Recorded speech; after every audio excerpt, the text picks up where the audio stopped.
Hello, friends. Good morning to all of you. And so it is outward remittances and the liberalized remittance scheme. तो क्या meaning होता है outward remittance का? Outward remittance का मतलब होता है कि आप पैसा बाहर भेज रहे हो इंडिया से, ठीक है, किसी पर्सन को, किसी इंस्टीट्यूशन को, किसी प्लेस को which is located outside India. So you are sending money outside India और ट्रांसफरिंग मनी आउटसाइड इंडिया. तो आप पेमेंट कर सकते हो मल्टीपल पर्पस के लिए. लेट्स से आपने अपनी फैमिली को सपोर्ट करने के लिए पैसा भेजना है, या आपकी कोई ट्रेड ट्रांजैक्शन है, आपने कोई प्रॉपर्टी परचेज करनी है, आपने मेडिकल ट्रीटमेंट के लिए पैसा भेजना है, ट्रैवल करने जा रहे हो तो पैसा लेके जा रहे हो. So these all are basically covered under the outward remittances. And ये आप जो आपको लिमिट्स प्रोवाइड करेगी ना, उन्हीं के अकॉर्डिंग आप ये ट्रांजेक्शन कर सकते हो. यहाँ जो परमिटेड ट्रांजेक्शन है उन्हीं के अकॉर्डिंग ये ट्रांजेक्शन की जा सकती हैं. अब क्या लीगल फ्रेमवर्क है जिनके तहत ये ट्रांजेक्शन की जा सकती है? It is FEMA 1999. अब फेमा क्या है? This is foreign exchange management act, ठीक है, जो गवर्न करता है फॉरेन एक्सचेंज ट्रांजेक्शंस को इंडिया में. That is the FEMA, that is foreign exchange management act. इससे पहले होता था फेरा, foreign exchange regulation act, but now it is FEMA. और इसके अलावा जो आरबीआई की डायरेक्शंस हैं जो टाइम टू टाइम इशू की जाती हैं वो भी गवर्न करती हैं रिलेटेड टू आउटवर्ड रेमिटेंसेस. तो फेमा के डिफरेंट स्केड्यूल्स हैं, like schedule 1, schedule 2, schedule 3. Schedule 1 में जो ट्रांजेक्शंस हैं वो अलाउड नहीं है. You can not be doing transactions which are there in schedule 1, like lottery, और let's say horse winning money है कोई आपके पास, या प्राइज मनी है, आप उसको अब्रॉड नहीं भेज सकते. या जो कोई भी प्रोहिबिटेड ट्रांजेक्शंस हैं वो किस में आती हैं? Those are covered under the schedule 1. Schedule 2 में वो ट्रांजेक्शंस आती हैं जहां पर ट्रांजेक्शंस अलाउ की जा सकती हैं, लेकिन आपको गवर्नमेंट मिनिस्ट्री से या डिपार्टमेंट से पहले अप्रूवल लेना पड़ेगा. सिर्फ और सिर्फ अप्रूवल के बाद ही आप वो ट्रांजेक्शंस कर सकते हो. और स्केड्यूल 3 में वो ट्रांजेक्शंस आती हैं जो परमिटेड है विद इन द थ्रेशोल्ड, यानी कि जितना लिमिट आपको बताया गया है उस लिमिट के तहत आपको वो ट्रांजेक्शंस अलाउ करी गई हैं. लाइक एलआरएस के केस में, लिबरलाइज्ड रेमिटेंस स्कीम के केस में, इंडिविजुअल्स को, जो रेजिडेंट इंडिविजुअल्स हैं उनको अलाउड है कि वो यूएसडी 2,50,000, 2,50,000 यूएसडी के पर फाइनेंशियल ईयर के जितनी ट्रांजेक्शन जो हैं वो कर सकते हैं under the LRS. That can be done. अब उसके बाद बात आती है रिलेटेड टू कि आप इंटरनेशनल क्रेडिट कार्ड का इस्तेमाल करते हुए, इंटरनेशनल डेबिट कार्ड का इस्तेमाल करते हुए, अब इंटरनेशनल क्रेडिट कार्ड को हम आईसीसी कहते हैं, राइट, या फिर आईडीसी, इंटरनेशनल डेबिट कार्ड का इस्तेमाल करते हुए, एटीएम कार्ड का इस्तेमाल करते हुए भी फॉरेन एक्सचेंज को आप ड्रॉ कर सकते हैं. That is now also allowed, वो भी चीज आपको अलाउ की गई है, right. And after that it's about the authorised person. Again this is important topic. ये टॉपिक पूरे के पूरे बहुत इंपॉर्टेंट है. सो ऑथराइज पर्सन कौन होते हैं? जो एंटिटीज को परमिट किया गया है रिजर्व बैंक ऑफ इंडिया के द्वारा फेमा के तहत कि वो फॉरेन एक्सचेंज में डील कर पाएंगे, उन्हीं को हम ऑथराइज पर्सन कहते हैं. एंड इन एंटिटीज को लाइसेंसेस ग्रांट किए जाते हैं. And we are having the multiple categories, like we are having the AD category 1, AD category 2, AD category 3 and FFMCs हैं. सो ऑथराइज पर्सन में कौन कौन से पर्सन आते हैं? We are having the AD category 1, जिसमें बैंक्स, फाइनेंशियल इंस्टीट्यूशंस आती हैं, अर्बन कोऑपरेटिव बैंक्स आते हैं, जो सभी तरह की current account transactions, capital account transactions को हैंडल कर सकते हैं. जो भी करंट अकाउंट ट्रांजैक्शंस है, कैपिटल अकाउंट ट्रांजैक्शंस है, उनको हैंडल कर सकते हैं. That's about the AD category 1. फिर बात आती है उसके बाद सेकंड कैटेगरी की, दैट इज एडी कैटेगरी 2. अब एडी कैटेगरी 2 में जो अपग्रेडेड एफएफएमसीज हैं, कोऑपरेटिव बैंक्स हैं, रीजनल रूरल बैंक्स हैं, वो इसमें शामिल होते हैं, जो non trade current account transactions में डील कर सकते हैं. Non trade current account transactions में डील कर सकते हैं, ठीक है. थर्ड कैटेगरी में आपके पास आता है एडी कैटेगरी 3. अब एडी कैटेगरी 3 में जो सिलेक्टेड फाइनेंशियल इंस्टीट्यूशंस है वो शामिल होती हैं, जो स्पेसिफिक फॉरेन एक्सचेंज से रिलेटेड एक्टिविटीज है, सिर्फ उन्हीं को कंडक्ट कर सकती है, ट्रांजैक्शंस को कंडक्ट कर सकती हैं, बाकी ट्रांजैक्शंस को कंडक्ट नहीं कर सकती हैं. एंड फोर्थ पॉइंट पर, फोर्थ नंबर में जो कैटेगरी है, that is FFMCs, that is full fledged money changers, जिसमें जो पोस्ट ऑफिस हैं, अर्बन कोऑपरेटिव बैंक्स हैं, फुल फ्लेज्ड मनी चेंजर्स हैं, वो शामिल होते हैं, जो फॉरेन एक्सचेंज को खरीद बेच सकते हैं for private and business travel purposes. वो एफएफएमसीज आते हैं, राइट। अब जो एक्टिविटीज परमिटेड है वो कौन कौन सी हैं वो हम बाद में पढ़ेंगे, लेकिन सबसे पहले ये पढ़ते हैं कि क्या क्या कैटेगरी है। तो फर्स्ट कैटेगरी कौन सी है? It is about the authorised dealer category 1, जिसको हम एडी कैटेगरी 1 कहते हैं, जिसमें commercial banks, state cooperative banks, urban cooperative bank शामिल रहते हैं। जितनी भी करंट अकाउंट ट्रांजैक्शंस है, कैपिटल अकाउंट ट्रांजैक्शंस हैं, वो की जा सकती हैं as per the RBI specified rule, जो परमिटेड है, जो थ्रेशोल्ड परमिटेड है, उतनी ट्रांजैक्शंस की जा सकती हैं। करंट अकाउंट ट्रांजैक्शंस जो कि डे टू डे ट्रांजैक्शंस हैं, ट्रेड रिलेटेड ट्रांजैक्शंस हैं, उनको हम कहते हैं लाइक अपने मेडिकल एक्सपेंसेस के लिए, ट्रैवल पर्पसेस के लिए, डोनेशन गिफ्ट पर्पस के लिए, एजुकेशन पर्पस के लिए, इमिग्रेशन एमिग्रेशन पर्पस के लिए, किसी भी पर्पस के लिए इन जनरल अगर आप कोई ट्रांजेक्ट करते हो तो उसे हम कहते हैं करंट अकाउंट ट्रांजैक्शन। और current account transaction fully convertible है, राइट, उसमें बहुत ज्यादा आपको फ्लेक्सिबिलिटी दी गई है। एंड कैपिटल अकाउंट ट्रांजैक्शंस वो होती हैं जो किसी पर्सन के एसेट लाइबिलिटी या कंटिंजेंट लाइबिलिटी को चेंज करते हैं। लेट्स से आपने बाहर से कोई लोन ले लिया तो उससे आपकी लाइबिलिटी चेंज हो गई, तो वो कैपिटल अकाउंट ट्रांजैक्शन है। आपने बाहर इमूवेबल प्रॉपर्टी परचेज कर ली, एक्वायर कर ली, तो वो बेसिकली आपका एसेट बन गया, तो वो आपकी कैपिटल अकाउंट ट्रांजैक्शन है, राइट। तो इस तरह से समझना जरूरी है। कैपिटल अकाउंट ट्रांजैक्शन के केस में एसेट लाइबिलिटी या कंटिंजेंट लाइबिलिटी चेंज होती है, ठीक है, तो उसको हम कैपिटल अकाउंट ट्रांजैक्शन कहते हैं।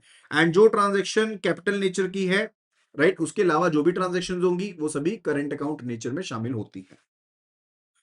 फिर बात आती है ऑथराइज्ड डीलर कैटेगरी 2 के बारे में। अब इसमें आपके अपग्रेडेड एफएफएमसीज, कोऑपरेटिव बैंक्स, आरआरबी शामिल हो जाते हैं, जो non trade current account transaction कर सकते हैं, ठीक है। कौन सी? नॉन ट्रेड बेस की जो करंट अकाउंट ट्रांजैक्शंस हैं वो ट्रांजैक्शंस कर सकते हैं। Then after that it's about the category 3, authorised dealer category 3, जिसमें selected financial and other institutions शामिल रहेंगी। एंड फॉर द ये जो स्पेसिफिक इंसिडेंटल ट्रांजैक्शंस होती हैं उनको कर सकते हैं, यानी कि जो ट्रांजैक्शन स्पेसिफिकली इनको दिया गया है काम करने के लिए वही ट्रांजैक्शन कर सकते हैं, बाकी ट्रांजैक्शंस को ये कंडक्ट नहीं कर पाएंगे। एंड फोर्थ पर है एफएफएमसीज, यानी कि फुल फ्लेज मनी चेंजर्स, जिसमें पोस्ट ऑफिसेज, अर्बन कोऑपरेटिव्स ये सभी शामिल होते हैं। And these can be doing selling and purchasing of the foreign exchange, जो ट्रैवल करने के लिए, प्राइवेट बिजनेस विजिट के लिए जाना है, तो वो ट्रांजैक्शंस ये कर सकते हैं एफएफएमसीज की बात करें तो। अब कौन सी एक्टिविटीज परमिट की गई हैं एडी कैटेगरी 2 को, यानी कि ऑथराइज्ड डीलर कैटेगरी 2, जिसमें कौन कौन शामिल था? अपग्रेडेड एफएफएमसीज शामिल थे, रीजनल रूरल बैंक शामिल थे, कोऑपरेटिव बैंक शामिल थे, वो सभी शामिल थे। अब वो specified non trade current account transaction कर सकते हैं। कौन सी transactions? Non trade current account transactions की जा सकती हैं by the category 2 banks. Like travel related transaction है, कोई प्राइवेट विजिट के लिए आप ट्रैवल कर रहे हो वो ट्रांजैक्शन है, टूरिज्म इंडस्ट्री से रिलेटेड ट्रांजैक्शन है, बिजनेस ट्रैवल के लिए कर रहे हो, एजुकेशन पर्पस के लिए, फिल्म इंडस्ट्री के लिए, मेडिकल पर्पस के लिए, एजुकेशन टेस्ट है आपका, स्किल असेसमेंट के लिए, वीजा प्रोसेसिंग के लिए, मेंबरशिप पर्पस के लिए। So multiple transactions but non trade related, but non trade related transactions जो है, ठीक है, आपने मान लो किसी इंटरनेशनल ऑर्गेनाइजेशन को सब्सक्राइब कर रखा है, उनकी सब्सक्रिप्शन फी, रजिस्ट्रेशन फी पे करनी है, या फिर प्रोसेसिंग फीस पे करनी है for registration of the documents, या स्किल और क्रेडेंशियल असेसमेंट के लिए आप फीस पे कर रहे हो for the basically for the migrants, तो वो सभी ट्रांजेक्शन्स जो नॉन ट्रेड रिलेटेड ट्रांजेक्शन्स है बट करंट अकाउंट नेचर के, not the capital account transactions. Capital, अगर आपको एग्जाम में पूछा जाए कि कैपिटल अकाउंट ट्रांजेक्शन्स कौन कंडक्ट कर सकता है, कैपिटल अकाउंट ट्रांजेक्शन्स कौन सी कैटेगरी कंडक्ट कर सकती है, so what will be your answer? तो आपका आंसर क्या रहेगा? What will be your answer in that regard? कि जो कैपिटल अकाउंट ट्रांजैक्शंस है, who can be conducting such transactions? It will be the AD category 1 bank, it will be the AD category 1 bank. तो ये AD category 2 नहीं कर सकता। Then after that it's about the general restrictions. General restrictions, कुछ एक restrictions है, कुछ एक रिस्ट्रिक्शंस रखी गई हैं। लाइक फॉरेन एक्सचेंज आपको नहीं मिल सकता अगर आप नेपाल या भूटान के साथ कोई ट्रांजेक्शन्स करना चाहते हो या ट्रैवल कर रहे हो नेपाल भूटान में, उसके लिए आपको फॉरेक्स नहीं मिल सकता, ठीक है। पहली रिस्ट्रिक्शन तो यही है, रिलीज ऑफ फॉरेक्स। अगर आप ट्रैवल कर रहे हो या आपने कोई ट्रांजेक्शन करनी है with residents of Nepal and Bhutan, तो आपको फॉरेक्स नहीं दिया जाएगा। And further there are rules related कि आप इंडियन करेंसी कौन सी कैरी कर रहे हो। लाइक अगर आप 100 रुपीज तक की डिनोमिनेशन इंडियन रुपी की कैरी कर रहे हो, there is no limit related to it. लेकिन अगर आप 100 रुपीज से ज्यादा की डिनोमिनेशन कैरी कर रहे हो टुवर्ड नेपाल एंड भूटान, तो उसके रिलेटेड रिस्ट्रिक्शंस है, there are restrictions related to it, right. Further it's related की sale of the forex, sale of the forex. तो यहां पर मैंने आपको ऑलरेडी बताया कि डिनोमिनेशन जो है, डिनोमिनेशन जो रूल्स हैं वो एग्जिस्ट करते हैं, वो रूल्स एग्जिस्ट करते हैं। लाइक 100 रुपीज से ज्यादा की डिनोमिनेशन है, ठीक है, तो वहां पर आपके रूल्स लगेंगे कि 25,000 तक का ही इंडियन करेंसी आप नेपाल भूटान में कैरी कर सकते हैं। लेकिन अगर 100 रुपीज तक की डिनोमिनेशन है, then there is no limit related to it. Further it is related to sale of foreign exchange for travel, sale of foreign exchange for travel. अब ऑथराइज पर्सन जो है, अगर कोई पर्सन ट्रेवल कर रहा है, एक डिक्लेरेशन देता है कि वो ट्रेवल करने वाला है, और साथ में उनके पास लेट्स से पासपोर्ट की जो एंडोर्समेंट है, दैट इज नॉट मैंडेटरी। ये तो बेसिकली ट्रेवलर को बेसिकली डिक्लेयर करना पड़ेगा that foreign exchange already has been obtained, एक ट्रेवलर डिक्लेरेशन रहेगी। तो ऑथराइज पर्सन जो होते हैं वो सेल कर सकते हैं फॉरेन एक्सचेंज को ट्रेवलर को, based on the declaration made by the traveller, right. अब एंडोर्समेंट जो है पासपोर्ट की, वो ऑप्शनल है, अगर ट्रेवलर रिक्वेस्ट करता है तो वो ऑप्शनल है। तो ऑथराइज पर्सन बेसिकली उनको अलाउ किया गया है that they can be selling the foreign exchange for the travel based, right, traveller की डिक्लेरेशन के बेस पर। अब पासपोर्ट की जो एंडोर्समेंट है वो कंपल्सरी नहीं है, अगर ट्रेवलर कहता है तो डेफिनेटली डीलर एंडोर्स कर सकता है डिटेल्स को, right, otherwise it is not required. Further it is about the traveller cheque. अब ट्रेवलर चेक का इस्तेमाल कब होता है? If you are talking about the traveller cheque, तो ट्रेवलर चेक का इस्तेमाल कब होता है? ट्रेवलर बेसिकली क्या करता है कि उसको साइन करना पड़ेगा चेक को, ट्रेवलर को, in the presence of the authorised official, and acknowledgement obtain करनी पड़ेगी, एंड रिकॉर्ड को मेंटेन करना पड़ेगा। And traveller cheque are issued, traveller must be signed, right. And for the let's say आप बाहर घूमने जा रहे हो, तो उसके केस में आप ट्रेवल चेक लेके जा सकते हो, because there is some conditions related कि आप कितना पैसा बाहर लेके जा सकते हो।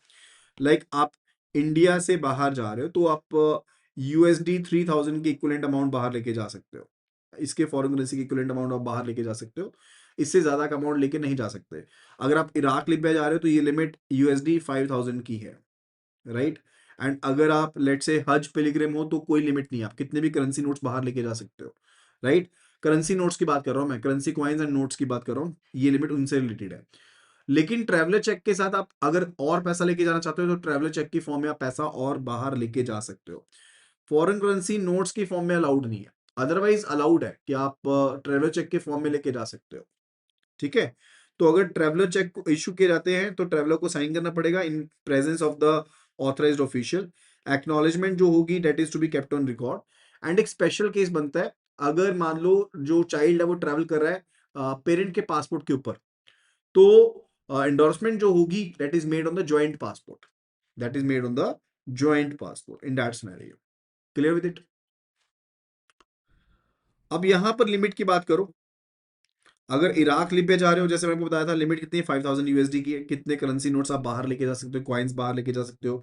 But Iraq, Libya, Russian Federation, CIS countries को छोड़ दो तो लिमिट कितनी है? It is 3000 यूएसडीज।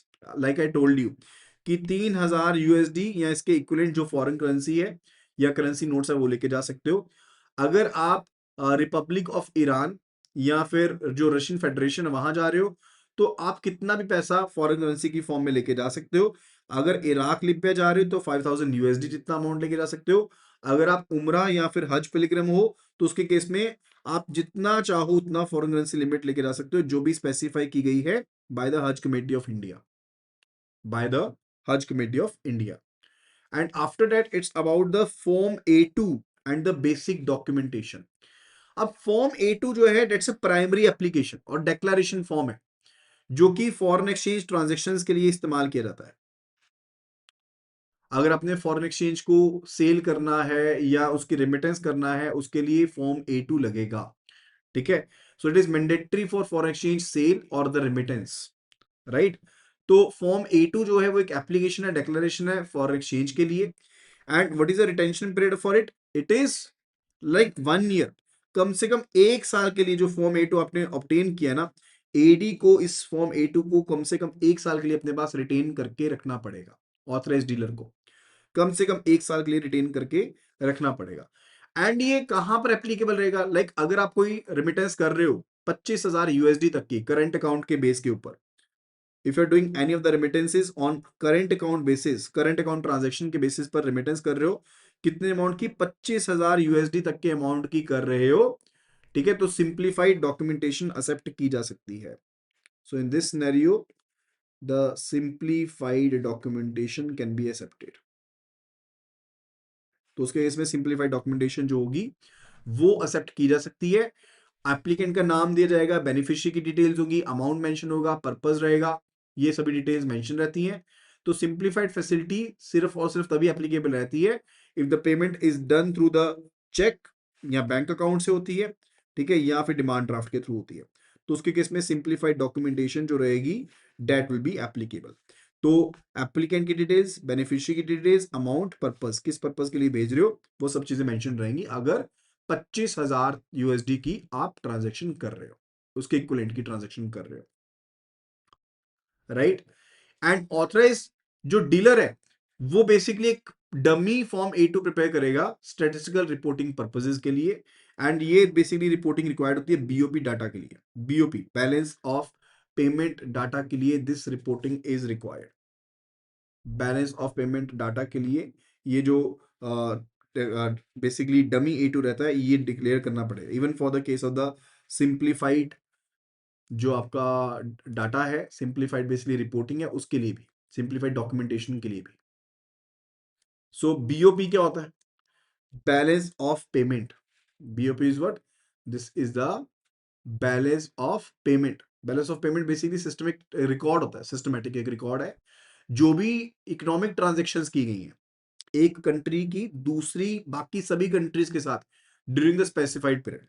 तो आपने कितना पैसा लिया, कितना पैसा दिया, that is the that is a BOP, that is a BOP.